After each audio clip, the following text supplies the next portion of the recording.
We're going to do a small test on all of you for memory recall. This type of a test is used by doctors when prescribing patients with Alzheimer's, so let's see how you stack up. Take a look at these 3 images and remember them for later. I'll be asking you to name the 3 objects at the end of the presentation. What is Alzheimer's disease? According to the United Institutes of Health, Alzheimer's disease is a brain disease that slowly destroys memory and thinking skills, and eventually the ability to carry out the simplest tasks. It begins slowly and gets worse over time. Currently, it has no cure. In 1906, the disease was discovered by Dr. Alois Alzheimer. In 1910, Emil Kraepelin named Alzheimer's disease after Alois Alzheimer. In 1974, the National Institutes of Health was established. In 1976, Alzheimer's disease was discovered to be the most common form of dementia. In 1993, the FDA approved Cognex, the first drug to treat Alzheimer's disease. An important contribution of Dr. Alois Alzheimer is recognition of senile dementia being a disease not associated with the symptoms of normal aging. There are 7 stages of Alzheimer's disease. The first stage is of no impairment. The individual will not show any signs of memory problems. The second stage is of a very mild cognitive decline with symptoms manifesting through memory lapses. The third stage is of a mild decline resulting in people noticing a change regarding the person affected. Symptoms include forgetting words and names, loss of social skills, and inability to remember information that was immediately presented before them.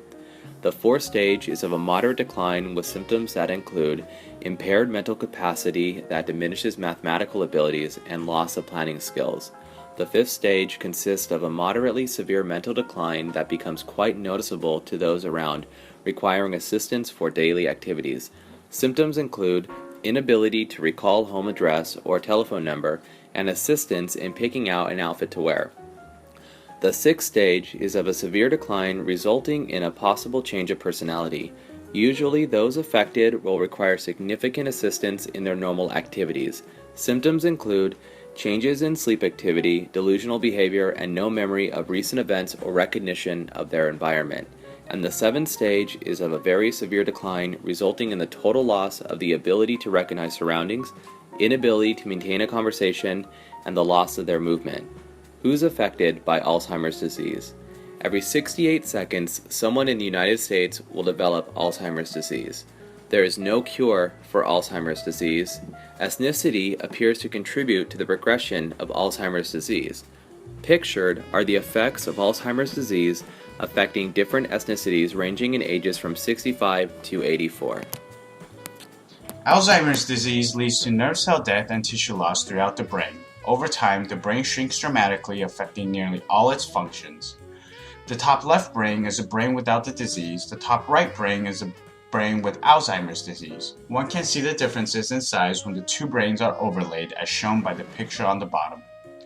Researchers believe there are 2 main causes for Alzheimer's: beta-amyloid plaques and neurofibrillary tangles. Beta-amyloid plaques are formed when specific proteins in a neuron cell membrane are processed differently. Normally, enzymes called alpha-secretase and gamma-secretase snips the amyloid precursor protein, or APP, in 2 places. The neurons benefit from these APP fragments. In a brain affected by Alzheimer's disease, the APP is snipped by beta-secretase than by gamma-secretase. This creates shorter fragments of APP, which are now called beta-amyloids. The beta-amyloids then builds up to form plaques and becomes toxic to the brain. Neurofibrillary tangles are made when protein called tau is modified. The tau protein binds microtubules, the infrastructure of a neuron that supplies the neuron with nutrients, together. In Alzheimer's disease, abnormal tau separates from the microtubules, causing them to fall apart. Tau protein then binds together and causes the microtubules to collapse and bundle together. Without nutrients being transported to the neuron dies. Here are some common symptoms of people with Alzheimer's. Loss of abstract thinking. Individuals lose ability to draw conclusions and solve problems. It may become difficult to balance a checkbook because the patient has forgotten what to do with the numbers. Disorientation. Individuals can become lost on the street where they live, forget where they are and how they got there, and not know how to get back home. Lack of initiative. Individuals may become passive or unmotivated, sitting in front of television for hours, sleeping more than usual, and not pursuing his or her usual activities. Language problems. They may often forget simple words or substitute words with appropriate ones. An individual with Alzheimer's who can't find his or her toothbrush may ask for that thing for my mouth. Misplacing items. Individuals with Alzheimer's will put things in unusual places, such as iron in the freezer or wristwatch in the sugar bowl. Mood swings. Individuals may have rapid mood swings, from calm to tears to anger, for no apparent reason. Personality changes. Individuals may have severe personality change, becoming extremely confused, suspicious, fearful, or dependent on a family member. Poor judgment. A loss of judgment is a common symptom. A patient may dress without regard to weather, wearing several shirts or blouses on a warm day, or very little clothing in a cold weather. Others may give away large amounts of money to telemarketers, or pay for home repairs or products they don't need. How do people get Alzheimer's disease? The greatest risk factor for the disease is increasing age. The older you get, the more your body and brain changes. Another big thing that causes Alzheimer's are genetics. There are 2 types of Alzheimer's. The first type is early onset, which occurs from age 30 to 60 but is rare. It's less than 5% risk of it occurring. And the second type is late onset, which happens after the age of 60 and is the usual age of getting the disease. Now there are 2 categories that scientists have found Alzheimer's genes in.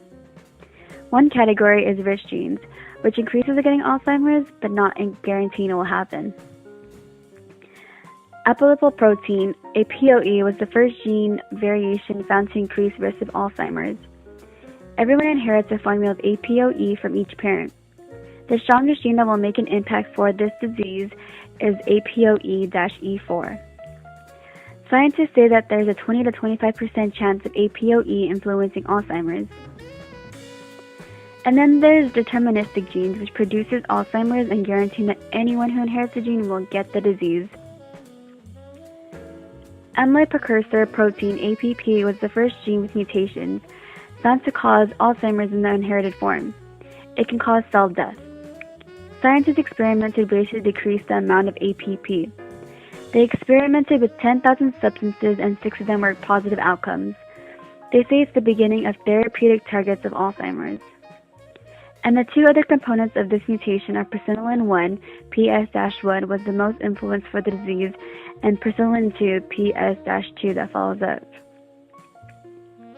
If Alzheimer's are caused by deterministic genes, it's called familial Alzheimer's disease or autosomal dominant Alzheimer's disease, ADAD. Other than genetics, there are lifestyle factors that may play a role for causes of Alzheimer's, which includes high blood pressure, heart disease, stroke, diabetes, and high cholesterol.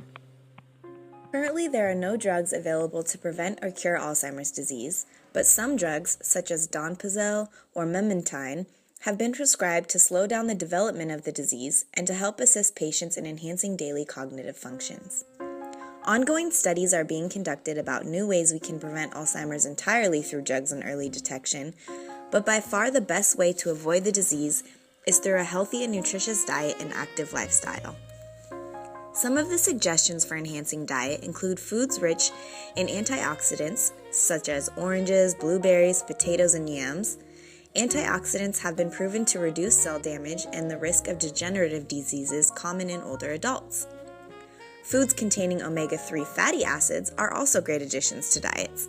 Omega-3 is known to reduce cardiovascular disease and helps to transport essential nutrients throughout the body for optimal functioning. Examples of these types of foods include salmon, olive and flaxseed oil, nuts such as walnuts, almonds, and pistachio, and again soy. Maintaining a physically active lifestyle and staying involved in a strong social environment has also proven to reduce risk and keep the brain stimulated. Alzheimer's is still a developing study.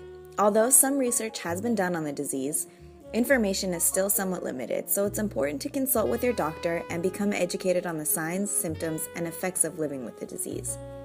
I'm going to show a short clip of a news show that was recorded a few years ago. This goes into the life of a son who's taken his mother in to live with him. She has a developing case of Alzheimer's, but no one in the family really understands the disease or how to handle it. This clip shows how this son gets a sneak peek into the mind of his mother and what she has to go through every day living with Alzheimer's. Blaine Wilson's mother, LaWanda, came to live with him 4 years ago. He'd just married his new wife, Georgia, 5 weeks earlier. Blaine soon learned it was much harder than he thought. Oh, God. Blaine! She's going to drive her car. And later, she did. She lit fires. She wandered off.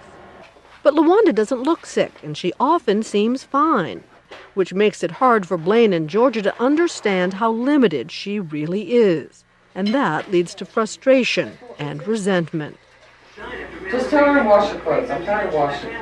I bet you in her book she knows what to do. Are you afraid? I mean...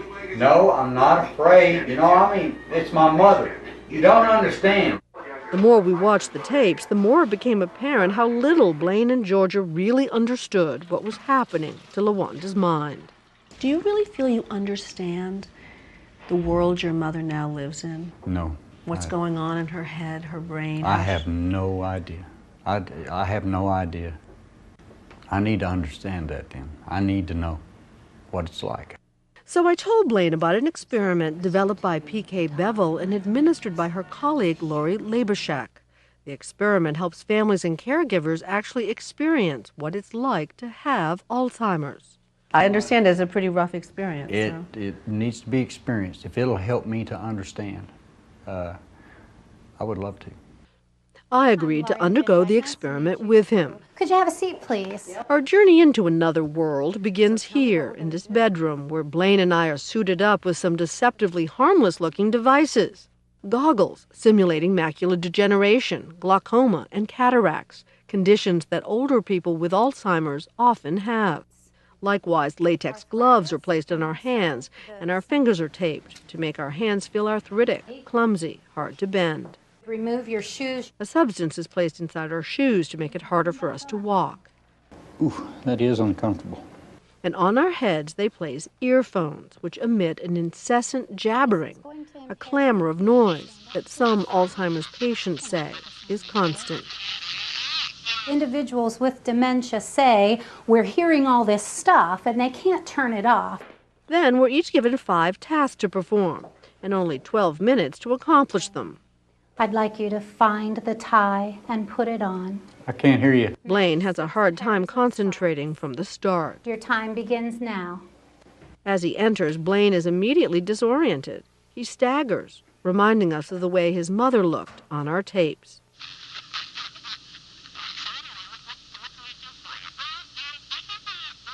Blaine tries to accomplish his first task, clearing the dishes off the table.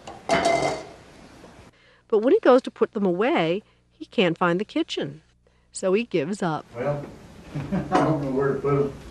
Blaine finally finds the kitchen, but he can't remember why he's there. And again, the similarities to his mother were astounding. She would open the cabinets, and then she would shut them. Mother, what are you doing? No. If someone in your family or a friend is suffering from Alzheimer's, there are many ways you can get involved. The 2 biggest organizations I found in California are the Alzheimer's Foundation of America and the Alzheimer's Association. Just this past fall, I participated in the San Jose Walk, and there's another one coming up this October. They are very easy to participate in. You don't have to be in amazing shape, but they're very educational, and you can meet a ton of other people who are living with someone who has the disease that you can talk and ask questions about, or who actually have Alzheimer's. It's a great networking opportunity and also a way to give support to finding out more information about Alzheimer's and finding a cure. Okay, now it's that time. We're gonna see how well your recall is working. Do you remember what these 3 images were? Right, a hot air balloon, a turtle, and an apple. How'd you do?